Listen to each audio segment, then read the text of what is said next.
അടിപൊളപ്പന്ന items കേട്ടാ. ഇതേടാ നല്ല yellow fin tuna പുള്ളിമോത നോക്കിയേ. ആഹാ മാഹി മാഹി കേട്ടാ.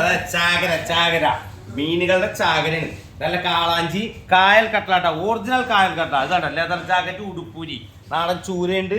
ചൂരതാ നെയ്മീൻ, ആവൂരി. ഇതാ വലിയ ആവൂരി, മീഡിയം നോർമൽ സൈസ് ആവൂരി, നോർമൽ സൈസ് കരിമീൻ, വലിയ കരിമീൻ. ഇതാ ബ്ലാക്ക് ആവൂലി, നല്ല കരിമ്പച്ച ബ്ലാക്ക് ആവൂലി. 2 1 കിലോ നെയ്മീൻ. ഇതാ വലിയ കിളിമീൻ, അടിപൊളി വലിയ കിളിമീൻ, നോർമൽ സൈസ് കിളിമീൻ. നല്ല ഹമൂർ കലവ. അടാ ആവൂലി പറ്റ സൂപ്പർ ആവൂലി പറ്റ. നല്ല അടിപൊളി ചാള, സൂപ്പർ ഫ്രഷ് ചാള. വെള്ളച്ചൂര ഇതാ കായലിലെ നാരൻ. ഇതാ അടിപൊളി മാന്തൽ കായലിലെ മാന്തൽ. അടിപൊളി കൊഴുവ, വലിയ കൊഴുവയാണ്, സൂപ്പർ കൊഴുവ. ഒരു സിൽവർ പൊന്നാരയുണ്ട്, ചെറുതാണ്. പിന്നെ വേറെ എന്താ ഉള്ളത്? വെള്ളിയാഴ്ചയാണ്. വേഗം ഓർഡർ വന്നാൽ വേഗം തരും.